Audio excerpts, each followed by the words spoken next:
Hello students, good morning. Today we are going to study ethers.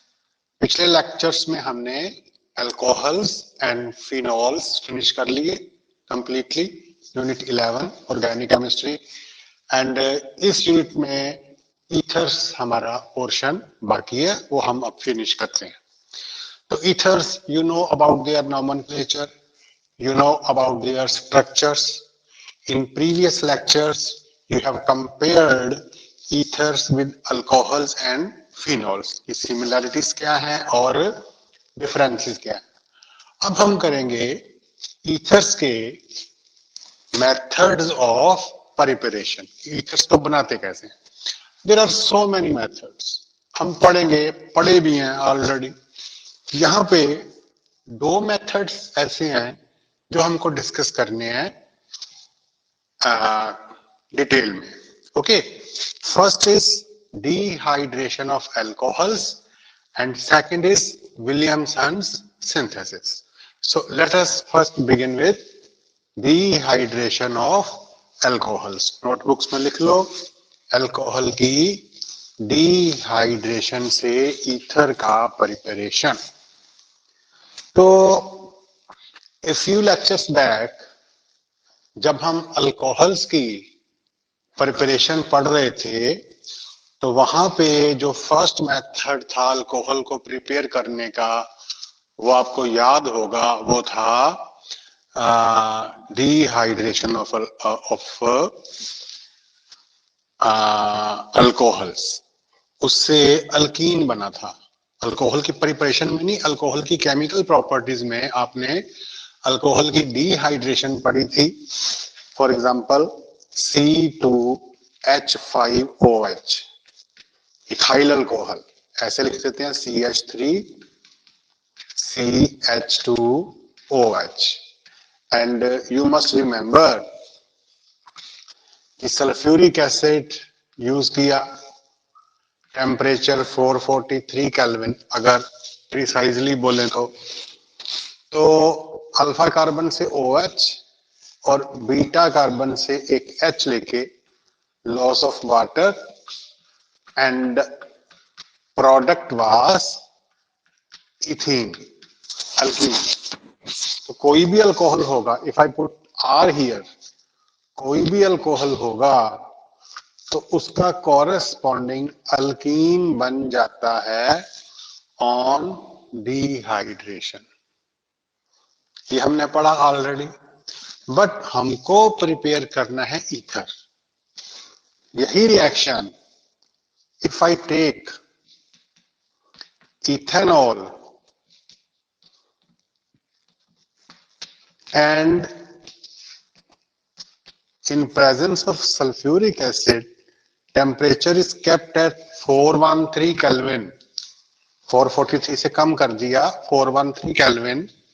Then you see two molecules of ethanol with a loss of one molecule of water result into formation of ether.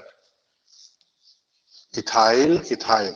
This is diethyl ether and IUPAC name will be ethoxyethane. Okay. So now we have to discuss in detail that why it is so. Ether भी बन रहा है, alkyne भी बन रहा है dehydration of alcohol से. How is it possible, ये कैसे होता है, क्यों होता है, यही हम थोड़ा सा इसके बारे में डिटेल में डिस्कस करने वाले हैं. ओके, अगर हम जनरल रिएक्शन लिखें तो ROH, सल्फ्यूरिक एसिड की प्रेजेंस में alkyne, 443 kelvin. And if we take two molecules of ROH, H plus 413 Kelvin, then we get this alcohol gives H, this alcohol gives OH. Loss of water हुआ, तो ROR, this is ether. पता चला इतना? ठीक है। तो actually what has happened, यहां से भी आपको समझ में आ गया होगा कि अगर ईथर के दो मॉलिक्यूल, मतलब अगर ईथर एक्सेस में ले लें सल्फ्यूरिक एसिड से और टेम्परेचर 443 से कम करके 413 कर दें, तो अल्कीन नहीं बनेगा, ईथर बनेगा। लॉस ऑफ वाटर तो होगा ही, डिहाइड्रेशन तो होगा ही, बट ईथर क्योंकि एक्सेस में है तो उसमें फिर ये सॉरी अल्कोहल एक्सेस में है, प्रोडक्ट विल बी ईथर। इसका मैकेनिज्म क्या है इस रिएक्शन का, एक्चुअली ये होता क्यों है? The mechanism is actually SN2 nucleophilic substitution reaction. Moreover यहां से भी आपको हिंट मिल गया होगा कि अल्कोहल का एक मॉलिक्यूल H+ दे रहा है, एक मॉलिक्यूल OH- दे रहा है। आपने पढ़ा हुआ है कि alcohols are versatile, they can act as nucleophile as well as electrophile. तो इस रिएक्शन में यही होता है कि पहले अल्कोहल एज न्यूक्लियोफाइल एक्ट करता है, अगले स्टेप में एज इलेक्ट्रोफाइल एक्ट करता है, देन लॉस ऑफ वाटर होके ईथर बन जाता है। Let us see how. We are taking the example of ethyl alcohol. So we have CH3CH2OH, oxygen having two lone pairs. इसको हम फर्स्ट स्टेप बना लेते हैं और एसिड जरूरी है, एसिड ने H+ लूज किया। इस रिएक्शन में H2SO4 भी यूज कर सकते हैं, H3PO4 भी यूज कर सकते हैं, प्रोटिक एसिड। एंड आपको याद होगा कि आपने पढ़ा था प्रीवियस लेक्चर में, 2-3 लेक्चर पहले, कि जब अल्कोहल ने OH नेगेटिव लूज करना होता है तो tertiary alcohol is more reactive than secondary than primary. Primary में वही रिएक्शन करवाने के लिए सल्फ्यूरिक एसिड चाहिए, टेम्परेचर भी हाई चाहिए 443। और जब सेकेंडरी अल्कोहल लेते हैं तो 80% फास्फोरिक एसिड से वही काम हो गया, टेम्परेचर भी कम कर दिया। और जब टर्शरी अल्कोहल लिया तो 20% फास्फोरिक एसिड और 358 केल्विन। अभी 2-3 लेक्चर पहले ही हमने ये पढ़ा था, यू कैन रिवाइज इट। ठीक है, तो H+ मिला एसिड से, ये है हमारे पास अल्कोहल, इथाइल अल्कोहल। ऑब्वियसली क्या होएगा, लोन पेयर है, it is a nucleophile, it will accept this H+, यानी alcohol will get protonated and this is protonated alcohol, protonated ethyl alcohol. Okay, this is first step. Now what happens, this protonated alcohol will be having a positive charge. ये जो H+ का charge है ये cancel नहीं हुआ क्योंकि alcohol के पास कोई नेगेटिव चार्ज तो है ही नहीं, इलेक्ट्रॉन्स के लोन पेयर थे, उनसे उसकी दोस्ती हो गई, प्रोटोनेट हो गया वो, चार्ज तो प्लस वहीं का वहीं, H के बजाय हमने O के ऊपर डाल दिया। तो अब ये जो अल्कोहल है प्रोटोनेटेड, जिसमें पॉजिटिव चार्ज है O के ऊपर, और ये जो साथ वाला कार्बन है ये इसका क्या हो गया फिर, अब ये अब इसका न्यूक्लियोफिलिक सेंटर हो गया। ठीक है, नाउ इसी अल्कोहल का एक और मॉलिक्यूल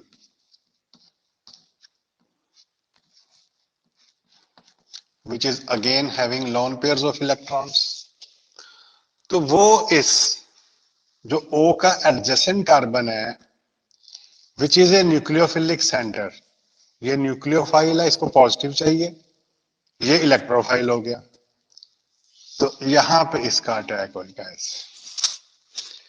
एंड ये ऑक्सीजन इस कार्बन से इलेक्ट्रॉन लेके इस बॉन्ड को डिसोसिएट करके लूज हो जाएगा in the form of H2O। ये वाटर का मॉलिक्यूल लूज हो गया और बचा क्या, CH3 CH2 O के ऊपर H और साथ में सॉरी ये CH2 है बेटा, CH2 CH3 और जो इसका पॉजिटिव चार्ज था अब वो कहां पे आ गया, इसके ऊपर। ठीक है, इतनी बात समझ में आई। पहले स्टेप में अल्कोहल ने H प्लस को एक्सेप्ट किया, यानी here alcohol is a nucleophile, acting as a nucleophile, और अल्कोहल हो गया प्रोटोनेट। अब जो अल्कोहल प्रोटोनेट हो चुका है वो किसका काम कर रहा है, electrophile. It is behaving like an electrophile, क्योंकि ये न्यूक्लियोफाइल उसके ऊपर अटैक कर रहा है और वो बन चुका है। अब वो जो चीज बन चुकी है इसके ऊपर भी पॉजिटिव चार्ज है, सो इट इज अनस्टेबल। ये अनस्टेबल स्पीसीज जो है अब ये अपने आप को स्टेबलाइज करेगी।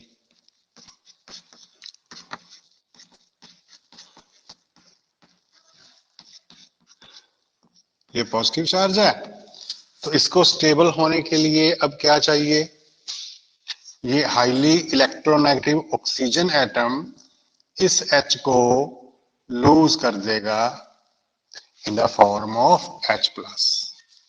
H प्लस आउट हो गया, बाकी अब यू सी आप समझ गए क्या बन गया, ether.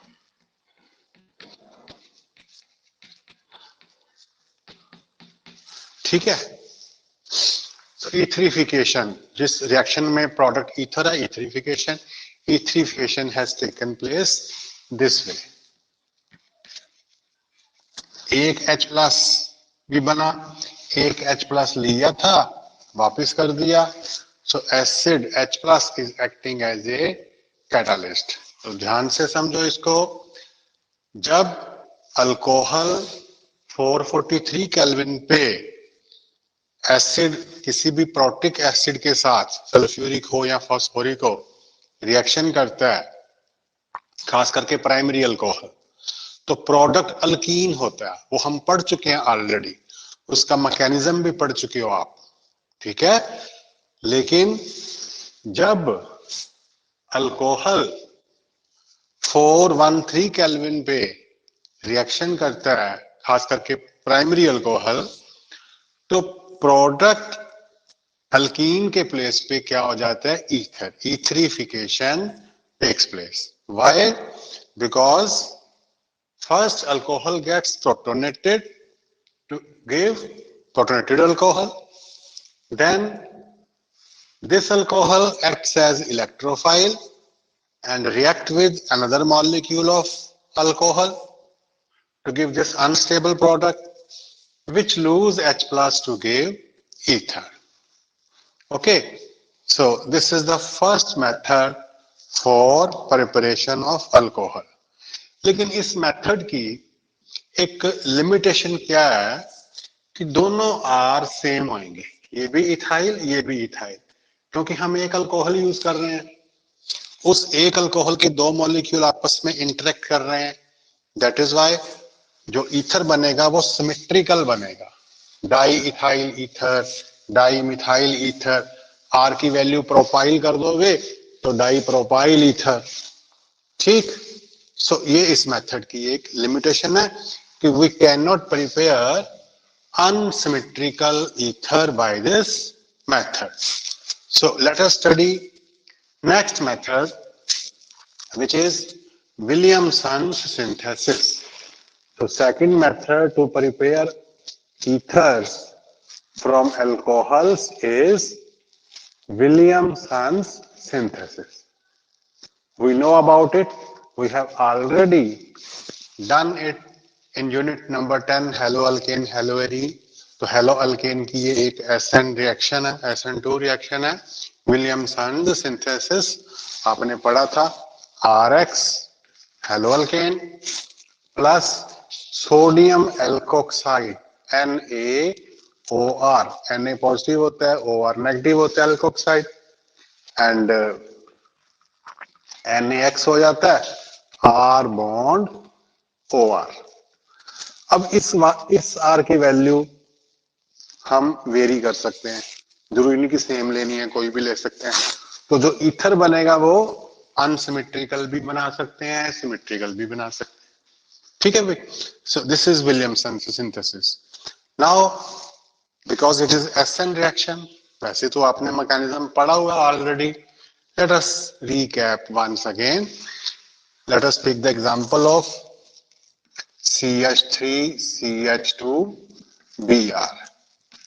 This is bromoethane, hello alkane, plus NaOR dash, sodium alkoxide, NaO, let us take methyl here, ठीक है, this is sodium methoxide।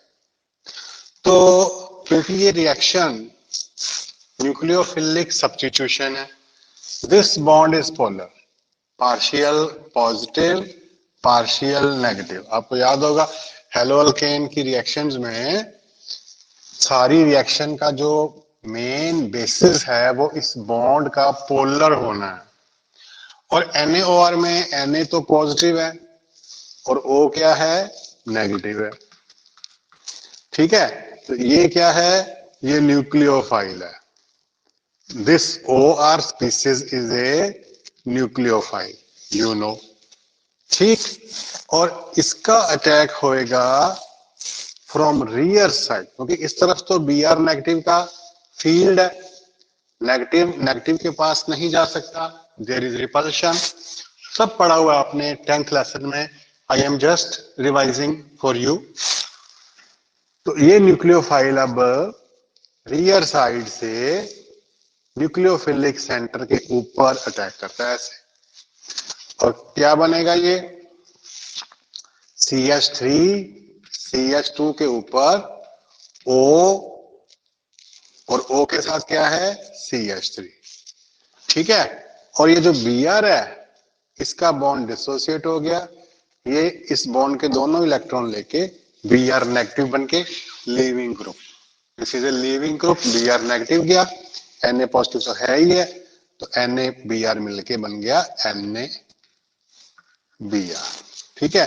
तो ये हो गया product ethyl methyl ether, IUPAC name बोले तो इसका नेम हो गया मिथॉक्सी इथेन। आई बात समझ में? So Williamson synthesis is SN reaction, nucleophilic substitution reaction, ठीक है। और इसका जो मैकेनिज्म होता है वो SN2 होता है, बाई मॉलिक्यूलर, ठीक है। अच्छा, अब यहां पे एक बड़ा इंटरेस्टिंग चीज है कि ये जो रिएक्शन है ना, क्योंकि इस न्यूक्लियोफाइल ने रियर साइड से इस C तक पहुंचना है, न्यूक्लियोफिलिक सेंटर तक पहुंचना है, तो अगर भीड़ कम होएगी, जैसे ये मिथाइल बल्कि ग्रुप है ना, इसका मतलब अगर सेकेंडरी होगा ये अल्काइल ग्रुप तो भीड़ स्टीरिक हिंड्रेंस और ज्यादा हो जाएगी, टर्शरी होगा तो खूब ज्यादा हो जाएगी, बहुत ज्यादा हो जाएगी। तो मतलब इस रिएक्शन में टर्शरी अल्काइल ग्रुप अगर होएगा तो रिएक्शन जो है वो बहुत ज्यादा स्लो हो जाएगी एंड मे बी हो ही ना, ठीक है। Let us take an example. Suppose करो हमारे पास एक टर्शरी हैलाइड है,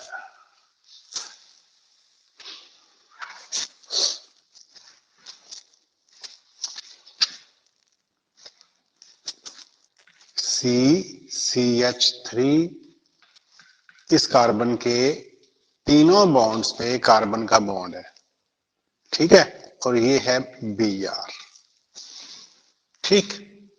it is A tertiary butyl bromide, common name, IUPAC name बना 2 ब्रोमो 2 मिथाइल प्रोपेन, ओके। तो ये हम लेते हैं हेलो अल्केन, इसमें जो एल्कोक्साइड डालते हैं वो हम ले लेते हैं NaOCH3,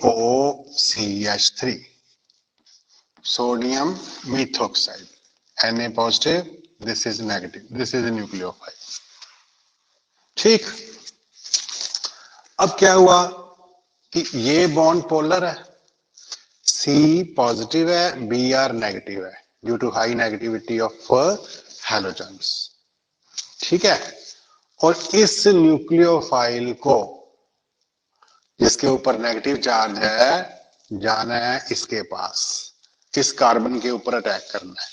Br के आसपास नेगेटिव का फील्ड है, इधर से नहीं आएगा, रियर साइड से आएगा। OCH3 यहां पे सब्स्टिट्यूट होना चाहता है कि Br चला जाए और ये लग जाए, बट बल्कि अल्काइल ग्रुप्स हैं, इन्होंने स्टीरिक हिंड्रेंस इतनी कर रखी है कि ये यहां से निकल के वहां अटैक करना इसको पॉसिबल नहीं है। ओके, एंड यू नो कि जो न्यूक्लियोफाइल्स होते हैं वो बेस भी होते हैं। Base means they can extract A proton. ठीक है, ये ब्राउनस्टीन बेस का काम भी कर सकते हैं। तो यहां पे अब ये न्यूक्लियोफाइल का काम नहीं कर सकता। न्यूक्लियोफाइल मीन्स कि उसको सब्स्टिट्यूट नहीं कर सकता, Br को हटा के खुद नहीं बैठ सकता due to steric hindrance. Condition ऐसी हो गई कि वो न्यूक्लियोफाइल नहीं बन सकता, बट बेस तो बन ही सकता है। बेस का मतलब ये इस किसी मिथाइल से एक H+ तो निकाल ही सकता है।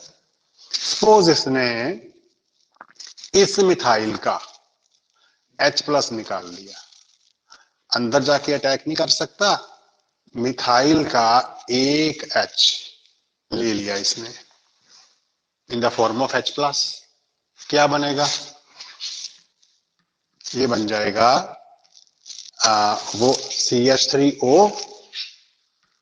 CH3O नेगेटिव था, यहां से एक H+ लिया, बन गया CH3OH, यानी कि मिथाइल अल्कोहल। बात समझ में आ रही है? अच्छा, अब देखो इधर क्या हुआ, ये CH2 रह गया। जब ये CH2 रह गया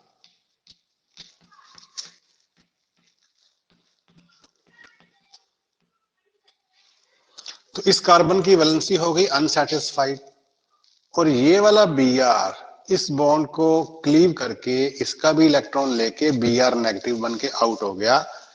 ये कार्बन भी वैलेंसी अनसैटिस्फाइड है, ये बॉन्ड क्या बन गया? डबल। बात समझ में आई? तो ये बॉन्ड हो गया डबल, एक H+ गया उसका, अल्कोहल बन गया, और ये क्या बन गया? Propene. It is 2 methyl propene. तो एक तो बन गया मिथाइल अल्कोहल, एक बन गया प्रोपीन, और जो Br नेगेटिव लीविंग ग्रुप है उसको क्या मिल गया? Na पॉजिटिव, तो माइनस NaBr। ईथर तो बनाएंगे, है ना? तो विलियमसन सिंथेसिस में बहुत सारे MCQ और बड़ी प्रॉब्लम सब्जेक्टिव भी इस टॉपिक पे आती हैं अक्सर, कि अगर अल्काइल हैलाइड टर्शरी है तो जो न्यूक्लियोफाइल है वो बेस बन जाएगा, फिर वो H+ को एक्सट्रैक्ट करेगा, हैलोजन लीविंग ग्रुप तो है ही, तो जो प्रोडक्ट होगा वो ईथर के प्लेस पे एल्कीन होगा। ठीक, और अगर प्राइमरी हुआ तो फिर तो ईथर हो ही सकता है ना? चलो एक वो भी एग्जांपल देख लेते हैं। अगर हम ऐसा करें कि इस टर्शरी बुटाइल के प्लेस पे यहां पे मैं ले लूं मिथाइल ब्रोमाइड, ओके, और NaOCH3 था, NaO, ये जो CH3 था इसको मैं टर्शरी कर देता हूं C हियर। ठीक है, ये पॉजिटिव, ये नेगेटिव, ये न्यूक्लियोफाइल। ठीक, I just randomly change the alkyl radicals। ये मिथाइल कर दिया प्राइमरी इधर, इसको उधर कर दिया टर्शरी बुटाइल को। अब क्या होगा, ये बॉन्ड पोलर है, पार्शियल पॉजिटिव पार्शियल नेगेटिव, ये न्यूक्लियोफाइल है, न्यूक्लियोफाइल यहां अटैक करना चाहता है, नो प्रॉब्लम, कोई स्टीरिक हिंड्रेंस नहीं है, सीधा आएगा यहां उसका अटैक हो जाएगा, नो प्रॉब्लम, यहाँ पे स्टीरिक हिंड्रेंस यहाँ पे नहीं है। ठीक, क्या हुआ कि CH3 के ऊपर रिप्लेस हो गया O के साथ जो भी कुछ है वो अपना सारा सामान लेके यहाँ पे उसका बॉन्ड बन गया, और ये जो Br है नेगेटिव बन के out, this is leaving group, और Br नेगेटिव को कौन मिल गया, Na पॉजिटिव, तो NaBr माइनस हो गया। अब ये जो प्रोडक्ट बना, दिस इज ईथर, ईथरिफिकेशन हो गई, ठीक है, अल्कीन नहीं बनी। ऐसी सिचुएशन होगी तो अल्कीन बनेगी। तो अब आपने याद रखना है कि विलियमसन सिंथेसिस में प्राइमरी अगर अल्काइल हैलाइड है तो ईथर ही बनता है most of the times, tertiary है तो अल्कीन ही बनती है मोस्ट ऑफ द टाइम्स, और अगर सेकेंडरी है देन कंडीशंस जैसे टेम्परेचर है ना, और सॉल्वेंट कौन सा है, प्रोटिक है या ए प्रोटिक है, वो सारी कंडीशंस मैटर करेंगे। तो हम कोई टिपिकल सिचुएशन आएगी, कोई प्रॉब्लम आएगी तो उसको हम डील करेंगे।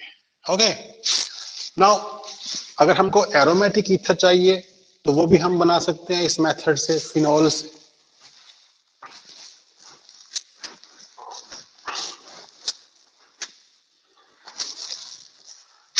फिनॉल से हम एरोमेटिक ईथर कैसे बनाएंगे, इसी विलियमसन सिंथेसिस से बनाएंगे।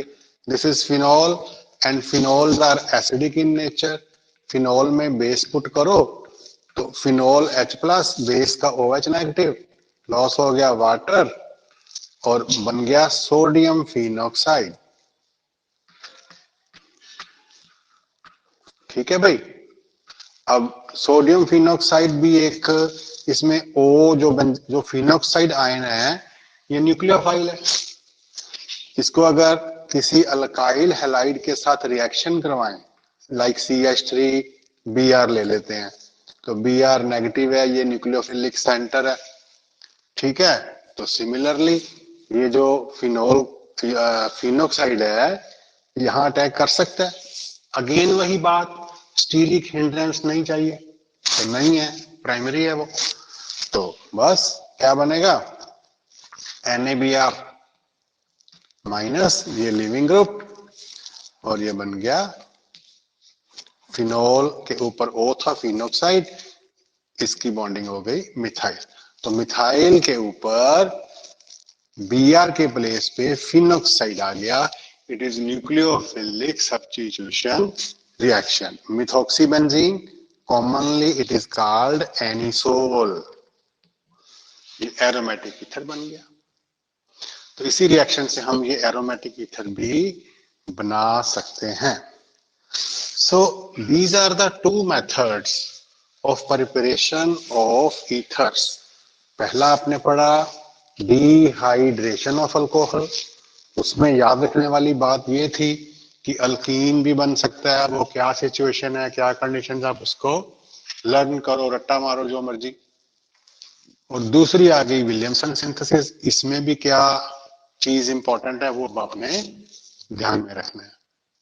Now physical properties of ethers. Ethers की फिजिकल प्रॉपर्टीज में सबसे इंपॉर्टेंट बात तो ये है कि ईथर्स का जो बॉन्ड है ये वाला CO बॉन्ड, ये बॉन्ड पोलर है क्योंकि oxygen is more electronegative than carbon, तो ये बॉन्ड पोलर है, ये बॉन्ड भी पोलर है, और वाटर की तरह V शेप है, ठीक है। तो ईथर्स का डाइपोल मोमेंट समथिंग होता है, ethers are polar, ethers are polar molecules, ठीक। तो अब जब ईथर्स पोलर हैं तो इनके melting boiling points normal hydrocarbon alkane वगैरह से हायर चाहिए होते हैं मामूली से, स्लाइटली, क्योंकि ये ज्यादा पोलर नहीं है। अगर आर बल्कि हो जाता है, alkyl group, ethyl, propyl, butyl, जितने कार्बन बढ़ते जाते हैं तो बॉन्ड एंगल जो है वो बढ़ता जाता है। इसकी शेप वी से थोड़ी सी लीनियर की तरफ जानी शुरू हो जाती है, तो पोलैरिटी कम हो जाती है। देयरफॉर अगर हम बॉइलिंग पॉइंट्स को कंपेयर करें तो ईथर्स के बॉइलिंग पॉइंट्स अल्केन से मामूली से ज्यादा है, ऑलमोस्ट नेग्लिजिबल। ठीक है, लेकिन अल्कोहल्स की आपको पता है कि बहुत ज्यादा होते हैं, क्योंकि अल्कोहल्स में तो एच बॉन्डिंग आ जाती है। ठीक है, तो एक तो ये ठीक। अच्छा, दूसरी बात ये है कि ईथर्स में एच बॉन्डिंग नहीं बन सकती, क्योंकि एक आरओआर मॉलिक्यूल जो है वो दूसरे ईथर मॉलिक्यूल के साथ एच बॉन्डिंग नहीं बना सकता। क्यों नहीं बना सकता? क्योंकि हाईली इलेक्ट्रोनेगेटिव ऑक्सीजन तो है, बट उसके ऊपर डायरेक्टली बॉन्डेड एच नहीं है। एच बॉन्डिंग बनाने की कंडीशन क्या होती है कि हाईली इलेक्ट्रोनेगेटिव फ्लोरीन या ऑक्सीजन या नाइट्रोजन, इन तीनों में से कोई एक हो, और उसके ऊपर डायरेक्टली एच एटम लगाओ, जिसको एसिडिक एच कहते हैं। सो this is the condition for formation of H bonding. Alcohols में ये कंडीशन सेटिस्फाई होती है, वाटर में होती है। देयरफॉर उनमें एच बॉन्डिंग बनने के कारण उनके बॉइलिंग पॉइंट्स भी हायर होते हैं। But ether is not held by intermolecular H bondings. ठीक है ना, अल्कोहल में होती है। इसलिए ये अल्कोहल का बॉइलिंग पॉइंट बहुत हाई होता है, और अल्कोहल वाटर में सोल्यूबल भी है, क्योंकि अल्कोहल की एच बॉन्डिंग बन जाती है वाटर से, आपने सब पढ़ा हुआ है। ठीक, तो अगर तो बॉइलिंग पॉइंट्स कंपेयर करने हैं तो ईथर्स के बॉइलिंग पॉइंट हाइड्रोकार्बन से कंपेरेबल ही हैं, हायर नहीं है ज्यादा, due to less polar nature. This is the answer. Now let us discuss about their solubility in water. Ethers water में soluble होंगे कि नहीं? गैस, ईथर की solubility वाटर में होगी या नहीं? Yes, ethers are slightly soluble in water. Why? Due to formation of H bondings with H2O molecules. Ether के मॉलिक्यूल के साथ एच बॉन्डिंग नहीं बनती, बट ईथर की वाटर के साथ बन जाती है। हाउ? वाटर मॉलिक्यूल में this is HOH, this is water molecule, तो वाटर मॉलिक्यूल का जो ये H है ये डायरेक्टली बॉन्डेड है ऑक्सीजन से, इट इज एसिडिक H। ये एच बॉन्डिंग बना सकता है ईथर के O के साथ, ये एच बॉन्डिंग बना सकते हैं ईथर के। ठीक है, so these H bonding make ethers soluble in water. हाँ, जितना ईथर्स में आर में कार्बन बढ़ते जाते हैं उतनी सॉल्युबिलिटी कम हो जाती है, दैट इज ऑब्वियस, वो आपको पता ही है। ठीक है, तो ये दो इंपॉर्टेंट प्रॉपर्टीज हैं ईथर्स की फिजिकल, जिनमें से अक्सर कोई कंसेप्चुअल क्वेश्चंस आ सकता है। ठीक है, फिर चलो अब नेक्स्ट लेक्चर में we are going to study chemical properties of ethers, and I think next lecture में आपका ये यूनिट फिनिश हो जाएगा, बिकॉज ईथर की केमिकल प्रॉपर्टीज बहुत थोड़ी सी हैं जो हमारे कोर्स में है। तो उसके बाद we will move into next unit, aldehydes, ketones and carboxylic acids. Till then, thank you, goodbye.